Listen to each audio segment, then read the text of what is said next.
Géoula, donc dernier chapitre, page 100. À la Géoula, Nehemar, à propos de la Géoula, c'est écrit dans Habakkuk, Even mikir tizak vekapis meetzianena. כתב על כך כבוד קדושת האדמו"ר רייץ מלובביץ' נשמתו עדן, את תאמריש אדומם, דוחים עליו, הוא שותק. Il dit que quand la Géoula va venir, c'est écrit que les pierres elles-mêmes, elles vont parler. Et à ce propos, le Rabbi Rayatz, il dit qu'aujourd'hui, le minéral, il se tait. Le minéral fait silence. Dochim alav, on piétine le sol. Voshotek, il se tait. Ach yavozman, mevoa Géoula. Il viendra un temps, quand la Géoula va venir, Sha'adoam yatre daber, que le minéral, il va parler.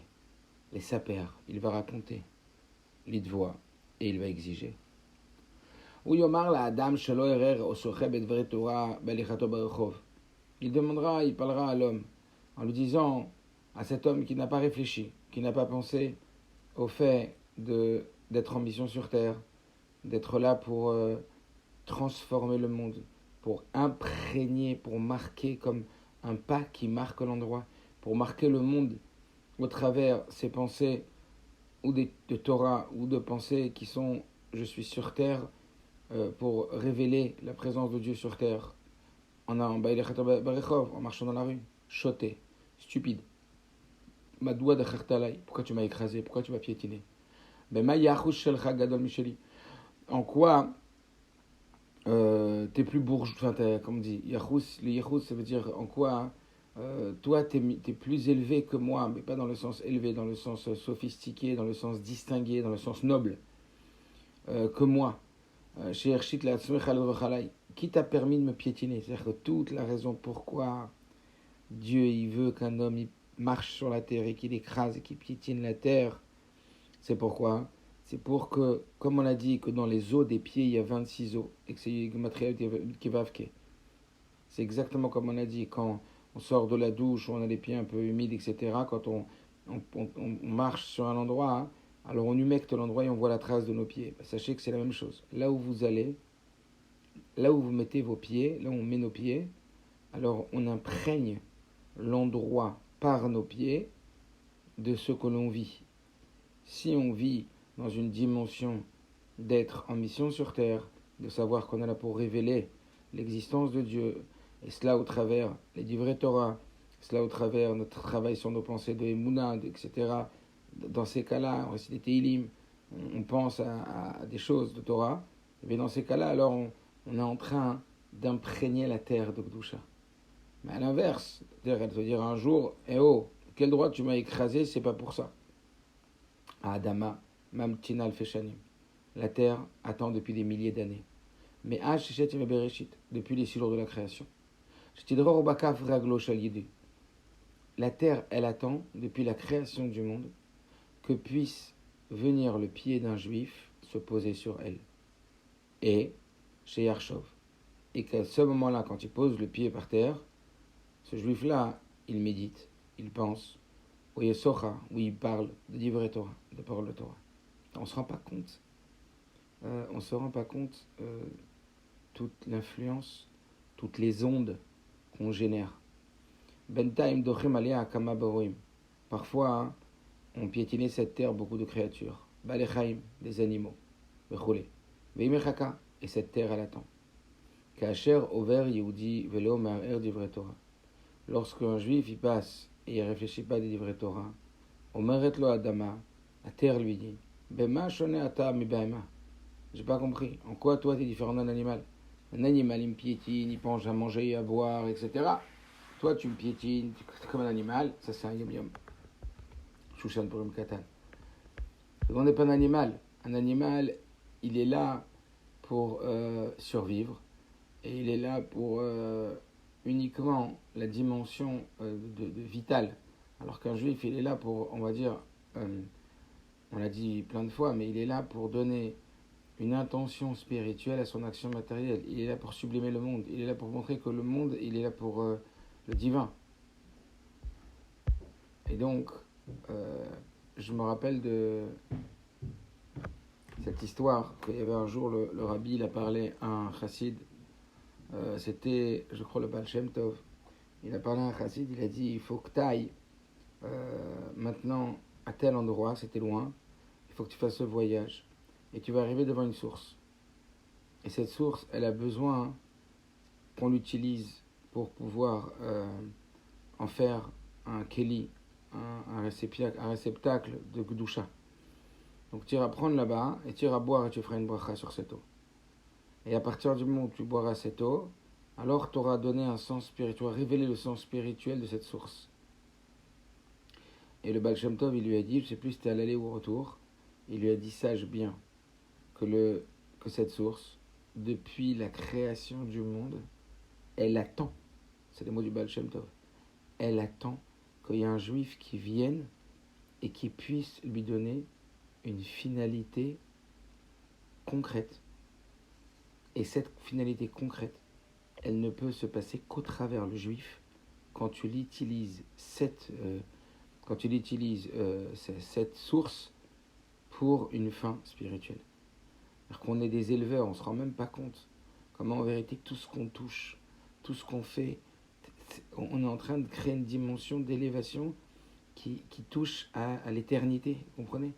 Quand, de la même façon, ça veut dire, Akadosh Baruch Hu, il a créé l'homme pour comprendre le spirituel. On sait très bien que chaque parole ou chaque action que l'on mène, elle émane toujours d'une partie invisible de nous qui s'appelle la pensée, sur ça on est en train d'étudier.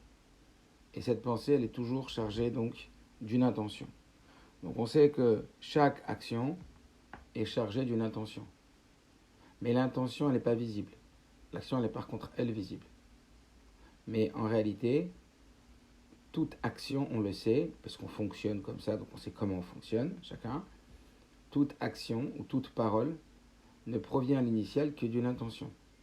Seulement, on voit que l'intention appartient au monde sur Terre de l'invisible. Et le monde de l'action et de la parole appartient au monde du visible. Donc, qu'est-ce qu'on a? On a un monde du visible et on a un monde de l'invisible. Et on voit que l'intention, c'est l'invisible. Et que l'action, c'est le visible. Mais que tout visible provient de l'invisible. La source du visible, c'est de l'invisible. Donc la source de l'action, c'est l'intention. Ouais, c'est pas évident. En même temps, pourquoi Dieu il a créé comme ça le système? Pour qu'on comprenne que de la même façon qu'au niveau humain, l'intention, en vérité, est la source de l'action, l'invisible est la source du visible. De la même façon, la matérialité n'est en réalité que l'expression matérialisée d'une chose préexistante qui s'appelle le spirituel. Et donc toute chose n'existe que pour le spirituel, au service du spirituel. Maintenant, la plus grande élévation du spirituel, c'est en passant par le matériel, ça on le sait. Mais en tout cas, c'est quand on redonne au matériel, qui paraît dissocié de son intention, c'est-à-dire du spirituel, sa véritable intention. Et c'est comme ça qu'on élève alors et qu'on passe d'une dimension temporelle à une dimension intemporelle. On passe d'une vie qui est momentanée à une vie éternelle. Et donc nous, on transforme tout pour l'éternité. Donc si on réfléchit à ce concept-là et on médite un peu, on peut en avoir froid au dos et pas de peur, mais d'engagement et d'abord de joie, mais en même temps d'engagement, quoi. Comme on dit toujours, de responsabilité et de fierté, quoi. Mais notre rôle est supra-important. C'est pour ça que je vous dis, comme on a parlé hier, il ne faut pas se perdre dans des futilités. Le problème, c'est qu'on ne les voit pas comme des futilités. On les voit comme des priorités. Mais comparativement à l'éternité, toute temporalité n'est que futilité. Ça veut dire qu'on a beau se dire que c'est important notre temporalité d'aujourd'hui, mais si tu la compares à l'intemporalité, c'est-à-dire à l'éternité, c'est complètement futile. Donc une personne qui va dire, je sais pas moi, il va rien faire de mal, mais il va perdre son temps. Et au lieu d'étudier, ou au lieu d'aller faire Mifsaïm, ou au lieu de travailler sur aider des juifs à Vat Israël, faire des bonnes actions, au lieu d'aller aujourd'hui dans un hôpital, aller visiter des malades, au lieu d'aujourd'hui d'aller prendre une paire de tefilines, d'aller mettre les tuiles à des juifs, au lieu d'aller aujourd'hui ouvrir des petits livres qui parlent de Torah, ou des lire des Sipurim, ou d'éduquer nos enfants, que c'est une mitzvah de Horaïta. Oui, au lieu de s'adonner Je veux dire, peu importe, mais parce que chacun a son niveau. Au lieu de s'investir aujourd'hui son temps, qui est un jour férié, pour Torah Mitzvot, alors il peut faire aussi, encore une fois, s'il travaille, c'est une mitzvah. S'il a des choses à faire, c'est aussi une mitzvah si personne ne peut les faire à sa place, qui sont nécessaires pour le bien fondé de sa vie. Mais imaginez qu'il dit, bon, moi j'ai une journée, 14 juillet, j'ai le temps, j'ai rien à faire aujourd'hui. Je peux traîner. Je peux traîner devant les médias. Je peux traîner une demi-heure devant mon téléphone à regarder qu'est-ce qu'il y a aujourd'hui dans le monde. Vous comprenez? Je peux traîner à rien faire, à pas. Ou, je sais pas, quand je dis rien faire, ça veut dire, oui, même sortir avec sa femme et ses enfants, ça s'appelle pas rien faire. Bitou la zokiyuma. Mais vous comprenez la kavana. Ça veut dire, j'ai pas envie de dire des exemples, voilà, mais une personne qui va faire, qui va se dire, bah, j'ai du temps aujourd'hui, je peux le perdre. Et pas je peux le perdre, c'est même pas que là qu'il est la kavana qui peut le perdre. Il n'a pas la kavana de le perdre. Mais il est pas aux aguets sur ce temps-là. Il sent pas qu'est-ce qu'il pourrait faire avec ce temps-là. Alors tu vas dire, il a rien fait de mal. Mais oui, mais c'est du gaspillage pur. Et le gaspillage, c'est quelque chose de très mal, puisque Kadosh Baruch Hu, il a donné ça pour qu'on l'utilise. Donc, pareil, quand tu marches dans la rue, chaque pas que tu fais, tu es en train de placer l'empreinte divine sur là où tu vas. Donc, dans chaque chose qu'on fait, mettre de la rouchaniout, ça veut dire, chaque chose qu'on fait, pas seulement mettre de la rouchaniout, comprendre que le sens profond de ce que l'on fait doit être imprégné de rouchaniout. Bechol darkechadeu, dans tous tes chemins, pas seulement cherche Dieu, mais dans tous tes chemins, connais Dieu. Ça veut dire que tu vas apprendre de chaque chose pour connaître Dieu. C'est ton rendez-vous avec Dieu sur terre. Et c'est fou comment là quand il ramène Amos et qu'il ramène et qu'il mène Rabakouk, je crois que c'était, et que Rabbi Rayat il dit que pas shoot quand on dit que les murs ils vont parler, que la terre elle va parler, c'est tachlès comme ça. C'est-à-dire qu'aujourd'hui on voit pas, mais c'est comme ça les mettre. Et donc tout ça, ça nous amène à comprendre que dans tout ce qu'on fait, il y a toujours dans tout ce qu'on fait, il y a toujours cette nécessité de se rappeler à l'ordre, parce qu'on peut l'oublier, qu'on est là que pour la dimension spirituelle de ce que l'on fait. Tout ce qu'on fait en vrai, c'est pour nourrir cette dimension spirituelle qui est l'intention de l'action. Dans tout ce que tu fais, tous tes actes, toutes tes paroles, toutes tes actions, elles sont là que pour nourrir ton intention en vérité. Parce qu'imaginez que tu parles à une personne et la personne elle t'écoute pas, elle n'entend pas. Tu t'en fiches, tu n'as pas envie de parler pour parler, tu as envie de parler pour l'intention. Et ton intention c'est quoi? C'est qui t'écoute. Imagine t'agis, comme on dit à Avodat Parer, en Égypte, ils demandaient aux Juifs de faire des travaux, de prendre des pierres, de les enlever d'un endroit et de les mettre à l'autre. Et quand ils avaient fini, ils disaient de les remettre à l'endroit initial. Avodat Parer, c'est un travail inutile. C'est terrible psychologiquement, tu veux tuer quelqu'un, fais un travail inutile. C'est terrible le travail inutile. T'as bossé, le jour de l'examen, il n'y a pas d'examen. Le jour de l'examen, tu peux y aller, et tu as un problème indépendamment de ta volonté. C'est terrible, c'est terrible. Un travail inutile, Avodat Parer. Est-ce que vous comprenez donc de la même façon, comprendre que de la même façon que si je fais une action, mais qu'elle ne sert pas à mon intention, j'étais acheté un cadeau à ma femme, et ma femme, le but c'est quoi? C'est de lui faire plaisir. Mais ça ne lui fait pas du tout plaisir, elle s'énerve, ouais, pourquoi t'as pas donné cet argent, t'aurais pas dû, c'est n'importe quoi. Ok, elle a pris le cadeau, mais mon intention elle n'est pas nourrie. Donc vous comprenez que l'action et que la parole n'a de sens que si elle nourrit l'intention. Ben, de la même façon, toutes nos actions n'ont de sens que si elles nourrissent un spirituel. Puisque le spirituel, invisible, est à l'action et aux paroles ce que l'intention est à l'action et aux paroles. C'est pour ça que Dieu nous a créés comme ça. Vous avez compris? C'est similaire. Donc à nous de bien prendre conscience de ça, parce que ça, c'est un des yesod les plus forts de la chassidoute, de ce que le rabbi, il est mechanech otanu.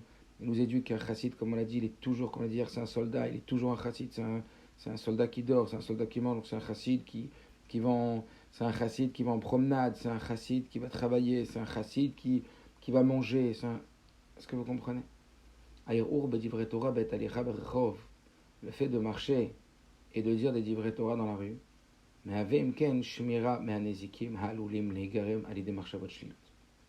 le fait de penser à des divrei Torah. Mais encore une fois, je veux que ça soit beaucoup plus large dans votre tête que qu'est-ce qu'elle dit la Gemara? C'est pas non, bien sûr que c'est ça aussi. Qu'est-ce qu'elle dit la Gemara? Qu'est-ce qu'elle dit la Mishnah? Tu penses à une halakha? Bien sûr que oui, mais pas que. Ça peut être, encore une fois, Bechol Darkechadeu. Je veux, tiens, je regarde une scène, qu'est-ce que je pourrais apprendre dans mon service de Dieu? Ça aussi, c'est Bechol Darkechadeu, tu comprends? Je travaille Maïmouna, je me dis que Akadosh Bokhu, il est là partout.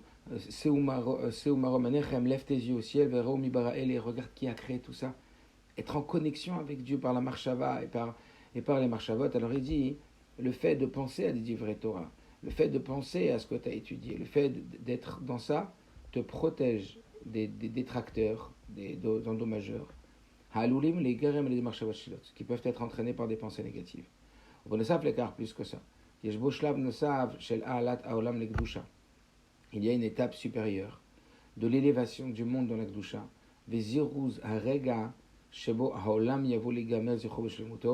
Et par ça, tu actives beaucoup plus vite le monde où le raffinement et la perfection du monde se rattachent avec la Géoula. Donc le fait de penser à des divrei Torah dans la rue, le fait de réciter des Mishnayot, du Tanya, le fait de penser à de la Gdusha et d'être attaché à Dieu, et de réfléchir à ça, et de chercher à comment servir Dieu dans chaque situation, eh bien, ça même, pas seulement tu marques l'endroit, mais en plus de ça, on rapproche la Géoula, puisqu'on prépare le monde à la Géoula, comme le Rabbi l'a largement expliqué, avec l'histoire de Mordo Eret Israël, Asekan Eret Israël, que ce chassid du Alter Rebbe qui voulait monter en Israël, il lui a dit, fais ici Eret Israël. Que le monde entier, il va être Mouchan, il va être prêt à Israël, comme la Gemara dit dans Megillah. C'est le Marsha qui dit ça, il dit que le monde entier, eh bien, il sera à Israël. Et Israël sera à Yerushalayim, Yerushalayim sera le Beth Amikdash. Donc vraiment, on a un rôle transformateur, ou plutôt on va dire révélateur, parce qu'on ne transforme rien vraiment, mais on révèle. Mais il est tellement puissant ce rôle. Comment vous dire? C'est notre raison d'être. Qui aime Chaye, nous, on doit réaliser que c'est notre vie et que c'est notre raison d'être. Et que quelqu'un qui ne réalise pas que c'est sa raison d'être, il peut avoir une belle vie, mais il se plante complètement, quoi. Il s'est fait piéger, il se rend pas compte, c'est pas forcément que c'est conscient, mais qu'il sache qu'il s'est fait piéger. Quand tu vas faire quelque chose et qu'il va passer un moment où tu n'es pas en connexion avec Dieu, tu n'es pas en train de te dire ça c'est pour Hachem, peu importe ce que c'est. Tu vas travailler, je me connecte avec Hachem, comme le Rabbi dit qu'elle est travailler de mitzvah parce que ça mène la parnassa. Je vais n'importe quelle chose que je vais faire. Alors oui, c'est pas toujours possible de penser en permanence à Dieu quand on fait quelque chose. Tu vas travailler, tu peux pas penser à chaque seconde. Alors c'est ça que le Rabbi dit, qui ramène le Tanya, au début de ton action. Quand au début de ton action, tu marques ton intention, alors après toute l'action, elle sert ton intention. C'est très très important. Outre le fait qu'on, je sais pas si vous avez ressenti quoi, le sol a une âme, les murs ont des âmes, et on marque les âmes du corps, des murs et du sol au travers comment nous on pense, à ce à quoi on pense et ce à quoi on dit. Il y a des ondes de partout. Aujourd'hui, à l'époque, on aurait dit ça je sais pas, au 18e siècle, au 19e siècle, on aurait pu nous prendre pour des débiles, mais aujourd'hui, il n'y a pas de problème de dire qu'il y a des ondes, qu'on vit qu'avec des ondes, qu'avec un champ magnétique, qu'un champ d'ondes. Puisque là, vous êtes en train de m'écouter, je ne sais pas où vous êtes, où chacun il est. Celui-là, il est là, celui-là, il est là, celui-là, il est à Paris, celui-là, il est en Israël. Et vous êtes en train de me voir, et moi, je peux parler avec vous, on peut se voir. Mais c'est fou, quoi. Il faut se servir faut réaliser, il faut prendre conscience. Il faut se servir de toute cette technologie, pas seulement comme on s'en sert maintenant, pour pouvoir diffuser la chassidoute et diffuser le message émet, la vérité. Parce que c'est comme ça qu'on prépare la Géoula et qu'on active la Géoula. On prépare et on active la Géoula.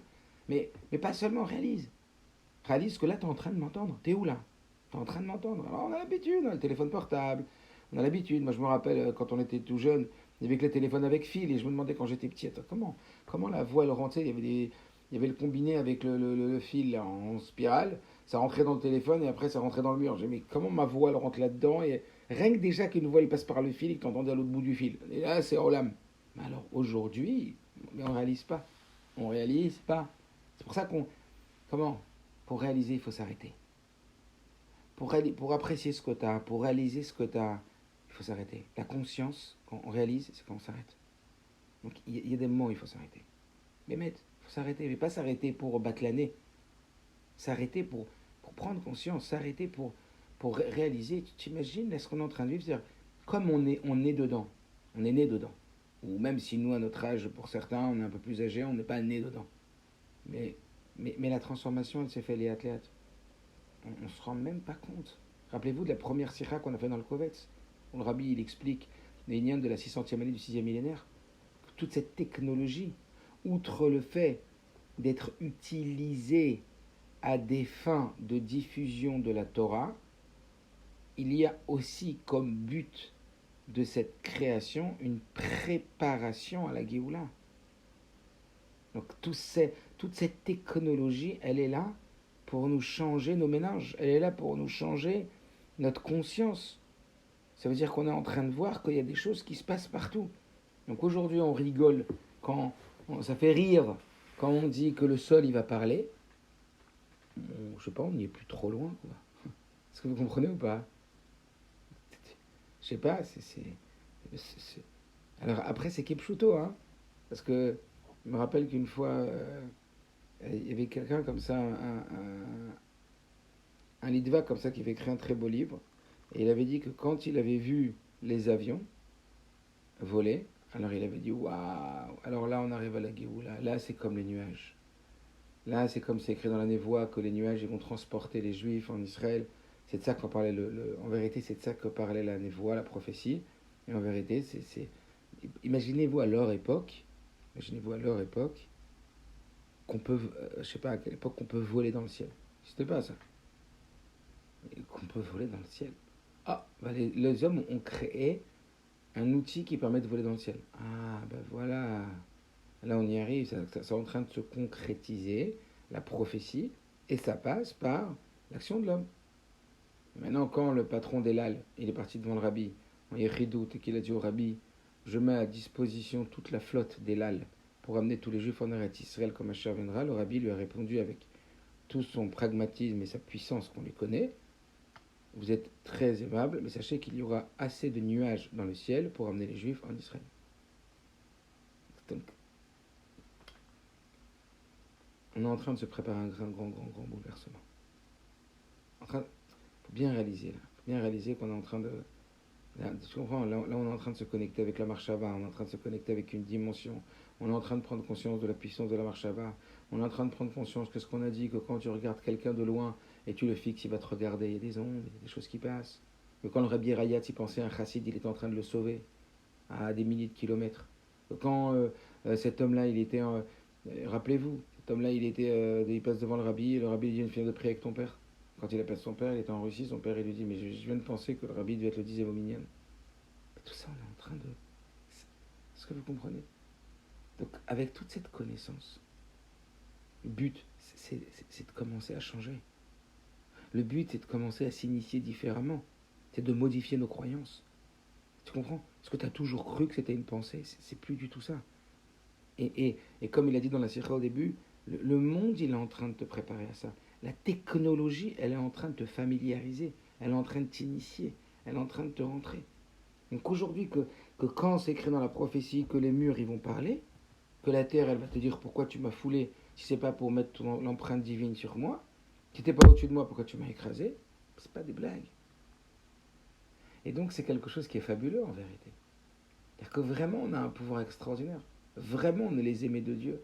Vraiment on est ceux au travers lequel Akadosh Baruch Hu, il a placé toute notre confiance et qui nous aime d'un amour incroyable et qui nous a donné son rôle le rôle le plus important et le plus fondamental qui est de révéler le monde dans ce qu'il est véritablement, c'est-à-dire la divinité. Mais si on se rendait compte de l'impact, de la puissance, de la force que ça avait, on serait tellement emballé, tellement enflammé d'avoir été honoré, d'être choisi, de pouvoir faire ça, mais qu'on ne s'arrêterait pas.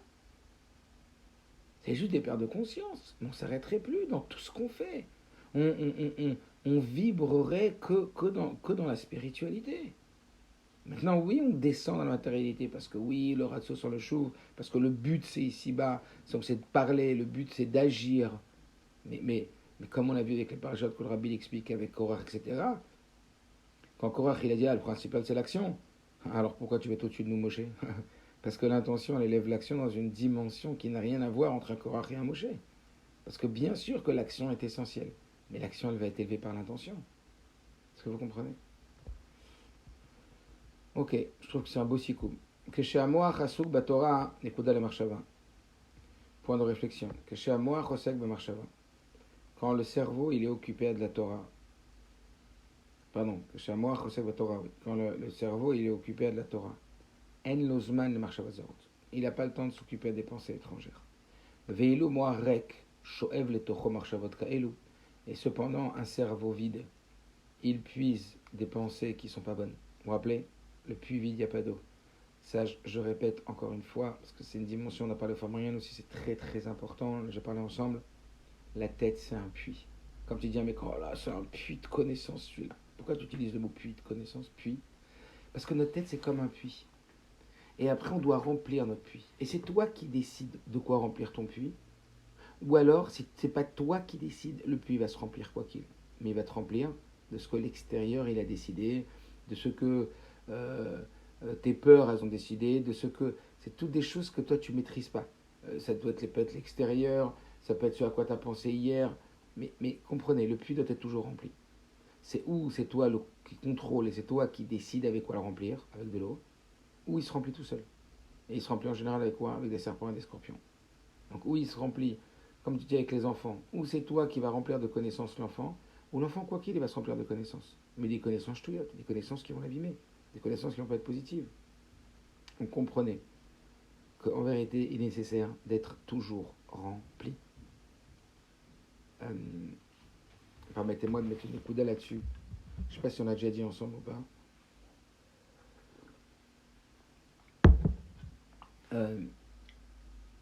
Je crois qu'on l'a déjà dit, mais je vais le répéter rapidement. Et encore une fois, ça ne suffit pas d'être rempli de hier, il faut être rempli de maintenant. Ça veut dire quoi? Ça veut dire que, imaginez-vous qu'on a appris tous les matins Chassidut pendant 1 heure, d'être rempli. Et hier soir, on a fait Sikha. On a rempli, on a rempli, on remplit. Oui, mais en même temps, c'est super ça. C'est pour ça qu'on a dit Perek Echat Shachit, Perek Echat Arbit. Rabbi Shimon Yochai, il dit même quelqu'un qui travaille toute la journée, il doit étudier quoi qu'il le matin et le soir. Mais il doit étudier d'une façon à ce que ça le marque toute la journée. Et c'est pour ça que ça ne suffit pas qu'une personne, par exemple, dise ouais, moi j'ai 2 shiurim par semaine, ou le Shabbat j'étudie. Le problème, c'est que si tu si t'as pas le haut du remplissage de ton puits qui est rempli maintenant, alors ça n'aura pas d'effet facilement sur ce que tu vas vivre dans les instants suivants. C'est comme on l'a dit sur le sommeil, que les dernières pensées avant de dormir, elles vont marquer toute ta nuit. De la même façon, les dernières pensées avant de partir de la maison, elles vont marquer toute ta journée. C'est-à-dire, imaginez quelqu'un qui étudie beaucoup. Je pensais à ça parce que Shabbat matin, j'ai pris des petits koftim et j'ai étudié pas mal de Sipurim. Je peux vous dire que j'étais rempli. Mais si je n'avais pas appris toutes ces Sipurim, ok, j'ai appris Chassidut toute la semaine, on a étudié ensemble, j'ai étudié la halakha, on a étudié plein de choses, etc. Oui, mais c'était peut-être pas à la surface. C'était peut-être dans le fond. Oui, dans ma bibliothèque intérieure émotionnelle, ma bibliothèque de connaissances, il y a tout ça. Mais si tu ne le remontes pas à la surface, eh ben, ça ne va pas entraîner tes pensées l'une derrière l'autre qui viennent de celle-là. C'est-à-dire, ce à quoi tu as pensé en dernier, ça va attirer ce à quoi tu vas penser après. Donc, comme si, vous dire le matin en dernier, remplis-toi vraiment de Sipurim, remplis-toi d'une Sikha, remplis-toi. Et c'est ce remplissage qui va t'aider toute la journée à aller dans le même chemin. Le soir, pareil, remplis-toi. Ça veut dire, ce que je veux vous dire, c'est qu'il y a 2 sortes de remplissage.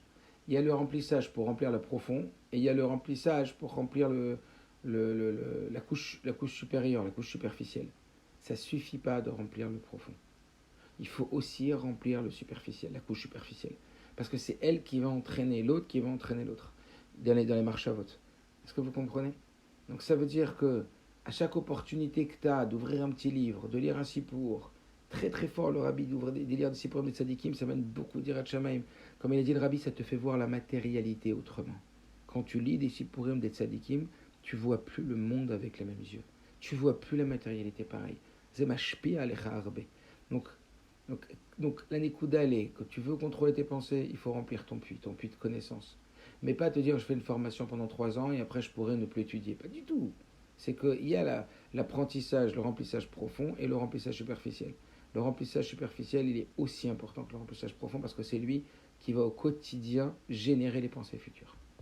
Amarchavot azarot en totsar shel advarim sheriata veshamata. Sache que les pensées qui ne sont pas des pensées positives, des pensées toxiques, des pensées étrangères, naissent toujours, rappelez-vous, des choses que l'on voit ou que l'on entend.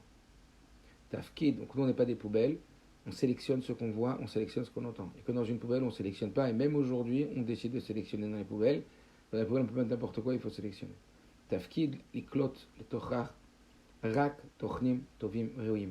C'est pour ça que notre mission, c'est de décider de sélectionner, de ne faire rentrer à l'intérieur de nous que des choses avec un contenu bénéfique, bon et positif pour nous. Et de rejeter complètement toutes des pensées inutiles et futiles. Encore une fois, pas seulement des pensées interdites, mais même des pensées futiles peuvent être dommageables. Parce que n'oubliez pas, l'Yetzirah, il veut une seule chose. Il veut nous empêcher de réaliser notre mission. Donc aujourd'hui, on a une mission. À chaque jour, on a une mission. Lui, ce qu'il veut, c'est pas forcément nous faire fauter, uniquement. Il veut nous empêcher de faire notre mission. Donc même si il nous remplit notre journée avec des futilités, qu'à la fin de la journée, tu diras, j'ai pas fauté, mais bah, sauf t'as pas exploité ta journée spirituellement, bah tu t'es fait piéger. T'as perdu. T'as perdu le jeu. T'as perdu. Parce qu'en vérité, encore une fois, son but, c'est de nous détourner de l'objectif, de la finalité, de chaque jour, de notre mission spirituelle. Donc faites attention, ne sous-estimez pas le dommage des pensées inutiles. Il n'y a pas que les pensées avérotes, il y a aussi le temps, pensée, comportement inutile. Al-Yedé Ashkat Ktana, Shel Kama Marshavot Tovot Lifnei Ashina, par le fait de la pousser un petit peu, d'investir un petit peu, quelques pensées positives avant le sommeil, Marvichim Marshavot Tovot Rabot Be'et Ashina, on va bénéficier de pensées positives énormes pendant la nuit. Rappelez-vous, la nuit, on ne fait que penser. On ne parle pas, on n'agit pas. Donc on est à 100% dans la pensée. Et donc les pensées juste avant de dormir vont être énormément mashpia avant de dormir, comme on l'a vu. Donc rappelez-vous de tout le bien que vous avez fait, toutes les midot tovot que vous avez travaillé. Rappelez-vous de tout le bien qu'on vous a fait. Rappelez-vous cette histoire avec le coffre, avec le livre du coffre, que ça avait beaucoup d'influence. Ne regardez pas les informations avant de dormir. Lisez un sipour chassidique, lisez une histoire d'un des tzadikim, du rabbi, avant de dormir. Ça va transformer votre vie. Endormez-vous en disant waouh, comment j'ai travaillé sur mes midot aujourd'hui, comment je me suis amélioré aujourd'hui, combien j'ai servi Dieu, dans quel domaine cherche, où c'est que j'ai fait du bien à quelqu'un aujourd'hui, où c'est que quelqu'un m'a fait du bien, où c'est que quelqu'un m'a donné de l'amour, où c'est que quelqu'un m'a montré à Israël, où c'est que j'ai appris des bonnes choses. Connecte-toi qu'avec des choses positives que tu as fait, que tu as reçues et que tu as vues. Hyper, ultra important. Et ça va influencer toute la journée, ça va influencer toute notre morale. Ensuite, akped liskor divrei Torah belpeh.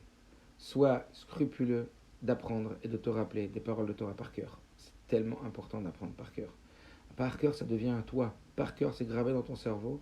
Et après, tu vas purifier l'atmosphère. Tu vas aller dans la rue, tu vas apprendre, même une histoire, même un sipour, même une halakha.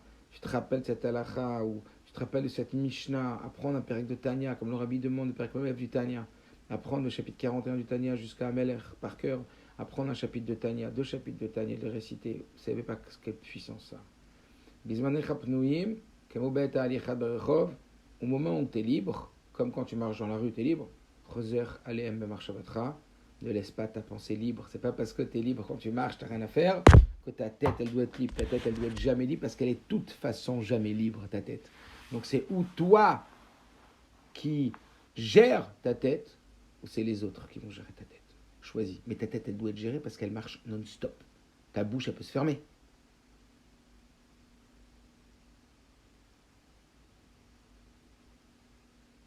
Je peux ça. Mon corps, il peut arrêter de bouger. Mais ma tête, elle peut pas arrêter de penser.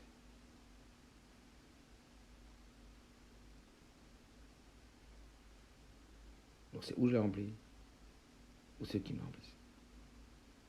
Ou c'est rempli d'eau, ou c'est rempli de serpents scorpions. Vous avez compris? Car, ainsi, Tishamer mechadirot marchavot biltiretsuyot. Ainsi, tu vas te protéger d'être imprégné des pensées négatives. Et sache que c'est comme ça que tu activeras la Géoula Petite Shlema. Voilà, on a fini au Hachem, le Kovetz, une première lecture. Hatzlacha à tous. Peut-être qu'on fera un sikoum de tous les pareils, les prakim. Hatzlacha, et que si Dieu veut maintenant, c'est maintenant que ça commence. Encore une fois, j'y pense très souvent. C'est maintenant que ça commence. Tout le travail, il commence maintenant. Pour l'instant, vous avez eu que de l'apprentissage théorique. Évidemment que ça a dû gamberger dans votre tête. Évidemment que vous avez dû commencer le travail. Mais le travail, il est piti chez Mahouz, il est 90% plus important que celui que vous avez fait jusqu'à aujourd'hui. Le travail, c'est un travail de tous les jours, c'est un travail quotidien, c'est un travail permanent de modification, de conscience de la mentale et de la mise en application de tout ce qu'on a dit concrète. Plus maintenant de la théorie, mais de la pratique. Donc, tout le travail commence maintenant. Donc, évidemment, je vous recommande d'écouter et de réécouter et de réécouter et de réécouter ce Kovetz, parce que on s'imprègne d'une chose qu'en l'écoutant ou en l'étudiant, en la lisant je ne sais combien de fois. Rabbi Rachab il parlait de Rabbi Reitz pendant 50 ou 60 fois, de lire un Mahamar pour pouvoir pénétrer un petit peu. Moi je sais pas, ça fait je sais pas combien de fois que je le fais ce Kovetz. Je vous dis, c'est pas en une fois. Si vous croyez que ça y est, j'ai appris, je passe à autre chose. Non, c'est pas comme ça que ça vous changera. C'est pas comme ça que ça vous changera. Ça sera beau, on aura appris quelque chose, on dira chouette, c'était super beau, mais ça ne changera pas. Il faut de la répétition, de la répétition, de la répétition. D'abord à l'écoute, et après au travail, en même temps même, simultanément maintenant. Le travail, de toute façon, vous avez déjà commencé, le travail simultané. Mais là, ça va être vraiment remonter les manches et dire, allez, on y va là. Dans le monde des pensées, on y va. On devient balabait, on a compris les effets, on a compris l'impact, on a compris tout ce que ça peut avoir. Il faut y aller là. Et que ça mène la Géoula de Vachlema, si Dieu veut. Comme le Rabbi dit que la Géoula, elle viendra avec la Simcha, Bessimcha, et Bessimcha, n'oubliez pas, c'est les mêmes motifs que Marshava, parce que la Simcha, elle vient de là, que de la tête.